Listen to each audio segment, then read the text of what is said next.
एक ऐसा प्लेन जो 1955 में उड़ान भरता है और वो प्लेन 1992 में जाके अपनी डेस्टिनेशन पर लैंड करता है। क्या ऐसा मुमकिन है कि कोई प्लेन 37 सालों तक आकाश में ही उड़ता रहे?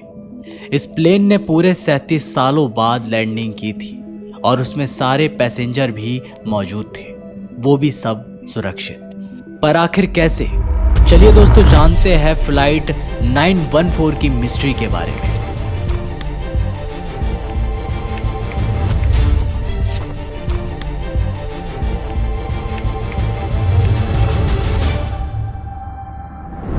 दो जुलाई साल 1955 से डगलस DC-4 नाम का एक अमेरिकन चार्टर्ड प्लेन, जो पैन अमेरिकन वर्ल्ड एयरवेज का हिस्सा था और जिसे फ्लाइट 914 कहते थे, वो न्यूयॉर्क के एक एयरपोर्ट से मियामी की ओर जा रहा था। रास्ता करीब 4 घंटे का था और इस प्लेन में 60 पैसेंजर और 6 क्रू मेंबर्स मौजूद थे। पर इस बीच रास्ते में ये प्लेन रडार से गायब हो जाता है। कई घंटों इंतजार करने के बाद भी ये प्लेन मियामी नहीं पहुंचता है। अब इसकी खोजबीन शुरू की जाती है, लेकिन काफी खोजबीन के बाद जब इस प्लेन का कोई भी अता पता नहीं चलता तो इसे मिसिंग घोषित कर दिया जाता है और डगलस DC-4 की कहानी इतिहास के पन्नों में दफन हो जाती है। 21 मई 2092 एक ऐसी घटना घटित होती है जो चौंका देने वाली थी।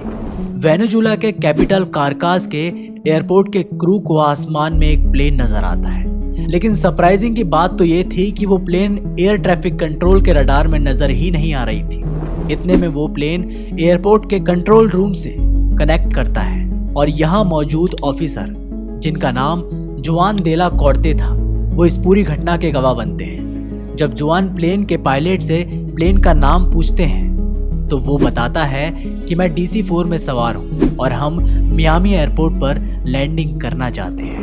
अब पायलट बहुत ही घबराया हुआ लग रहा था और ये घबराहट तब डबल हो जाती है जब जुआन उसे बताता है कि यह मियामी नहीं बल्कि वेनेजुएला का कारकास एयरपोर्ट है।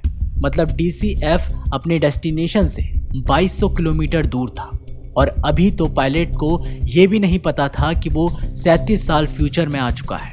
अब पायलट सुनता है कि वह मियामी की जगह कारकास एयरपोर्ट पर है तो वो डर जाता है और कारकास एयरपोर्ट पर लैंडिंग की परमिशन मांगता है। अब जैसे ही उसे परमिशन मिलती है और DCF एयरपोर्ट पर लैंड करता है, पायलट बाहर का नज़ारा देखकर हैरान हो जाता है। दूसरे प्लेन्स काफ़ी नए और मॉडर्न लग रहे थे, साथ ही साथ बिल्डिंग और उसके आसपास मौजूद लोग काफ़ी अजीब नज़र आ रहे थे। यही हाल बाहर के लोगों का भी था। सभी उस पुराने से प्लेन को देखकर हैरान थे। ऐसा लग रहा था जैसे कोई वर्ल्ड वॉर 2 का जंगी जहाज लैंड किया हो। यहाँ तक कि DC-4 नाम के किसी प्लेन के बारे में तो वहाँ के लोगों ने कभी सुना भी नहीं था। बहुत सारे सवाल सबके मन में थे, पर इसका जवाब तो पायलट ही दे सकते थे। अब एयरपोर्ट की ट्रैफिक कंट्रोल टीम पायलट से बात करती है तो पायलट को ये पता चलता है कि वो साल 1992 में आ चुका है और एयरपोर्ट के स्टाफ जिस प्लेन को वो अपने सामने देख रहे हैं वो 37 साल पहले साल 1955 में टेक ऑफ हुआ था। अब इतना सुनते ही पायलट हैरान परेशान हो जाते हैं और तुरंत वहां से टेक ऑफ करने का फैसला ले लेते हैं। अंतिम बार जब वो वहां से रवाना हो रहा था तब उसके हाथ में एक फाइल थी जिससे एक कागज का टुकड़ा नीचे जमीन पर गिर जाता है और फिर वो प्लेन टेक ऑफ कर लेता है। इसके बाद डगलस DC-4 कहाँ गया ये किसी को नहीं पता चला। आज तक ना तो ये मियामी पहुंचा और ना ही इसमें बैठे किसी पैसेंजर का पता चल पाया। लेकिन सवाल ये था कि इतने रहस्यमय प्लेन का वापस टेक ऑफ करने का परमिशन क्यों दिया गया, उसकी जांच क्यों नहीं की गई? आखिर में इन सवालों के जवाब आपको मिल जाएंगे। पायलट टेक ऑफ करने के बाद एक कागज अपने पीछे छोड़कर गया था। वो असल में एक कैलेंडर था, वो भी साल 1955 का, जो ये साबित करता है कि ये घटना 100% सच थी और उस प्लेन ने टाइम ट्रेवल कर लिया था।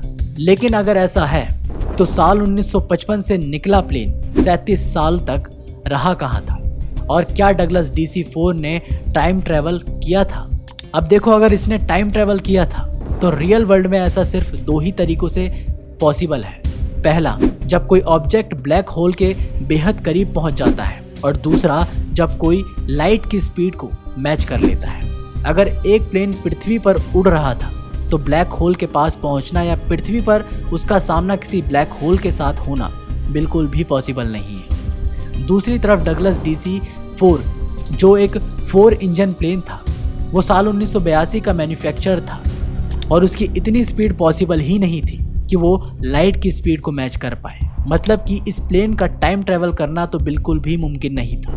तो फिर 1955 में टेक ऑफ करने वाला ये प्लेन 1992 में पहुंचा कैसे? दोस्तों, यहाँ से मिस्ट्री की एंड होती है। ये एक बहुत ही बड़ा हॉक्स था, यानी कि एक फेक न्यूज़ थी। यह बात सच है कि साल 1947 से 1961 के बीच डगलस DC-4 नाम के 22 plane Pan American World Airways, जिसे पैन AAM भी कहते हैं, उसमें शामिल थे। पर फ्लाइट लॉट 1914 नाम का कोई भी प्लेन एग्जिस्ट ही नहीं करता था। 2 जुलाई 1955 को ना ही कोई ऐसी फ्लाइट न्यूयॉर्क से मियामी की ओर गई थी। और अगर हम 1955 में हुई सारी हाईवे हादसों की लिस्ट पर नजर डालें तो हमें फ्लाइट 1914 नाम का कोई भी एक्सीडेंट देखने को नहीं मिलता। इनफैक्ट एविएशन की हिस्ट्री में कभी भी इस नाम का कोई भी इंसिडेंट हुआ ही नहीं। 4 अप्रैल 1955 को न्यूयॉर्क के Long Island MacArthur airport से टेक ऑफ करने वाला यूनाइटेड एयरलाइंस का डगलस DC-6 क्रैश जरूर हुआ था, पर उस इंसिडेंट और फ्लाइट 914 के फेक इंसिडेंट में कोई भी कनेक्शन नहीं है।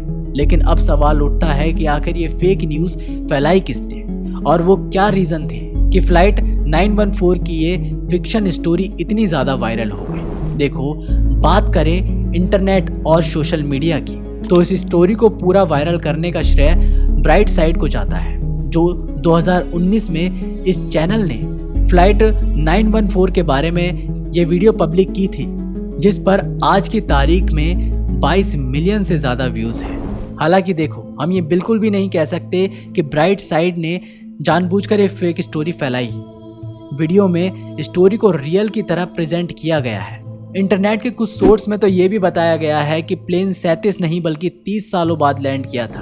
कारकाज एयरपोर्ट पर यह 1992 नहीं बल्कि 1985 में पहुंचा था। लेकिन आखिरकार इस पूरी फेक न्यूज़ का रियल ओरिजिन कहां से हुआ? इसका ओरिजिन हुआ मई 1985 में वीकली वर्ल्ड न्यूज़ में पब्लिश्ड इस आर्टिकल के जरिए। यह अमेरिका की एक न्यूज़पेपर एजेंसी है जो साल 1979 से 2007 के बीच में एक्टिव थी और मोस्टली फिक्शनल स्टोरी को पब्लिश किया करती थी। अब अगर हम इसी दिन के न्यूज़पेपर में पब्लिश दूसरे आर्टिकल्स को देखें तो इसका टाइटल है स्टारशिप किडनैप्ड टॉप साइंटिस्ट। इस न्यूज़पेपर में एक स्टोरी बताई गई है जहां कुछ वैज्ञानिक माउंटेन्स के एरिया में घूमने जाते हैं और वहां उन्हें हवा में उड़ता एलियंस का एक विमान दिखता है जिससे रेड, येलो और ग्रीन लाइट आ रही थी। ये विमान उन साइंटिस्ट को किडनैप कर लेता है और फिर कुछ समय के बाद वो नेपाल में मिलते हैं। मतलब भाई, ऐसा तो कभी कुछ हुआ ही नहीं। अब यार, मजे की बात यह है ना कि वीकली वर्ल्ड न्यूज़ ने इस प्लेन 914 आर्टिकल को एक नहीं बल्कि 2 बार पब्लिश किया था।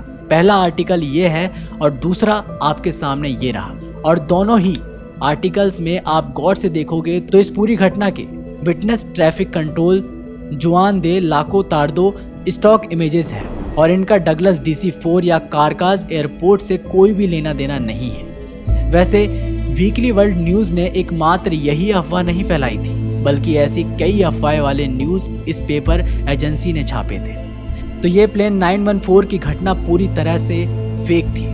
दोस्तों, आप लोगों का इस घटना के बारे में क्या कहना है? हमें नीचे कमेंट बॉक्स में अवश्य बताइएगा। मिलते हैं आप लोगों से एक नई वीडियो के साथ। तब तक के लिए अपना ख्याल रखिएगा और देखते रहिएगा बाप ऑफ मिस्ट्री।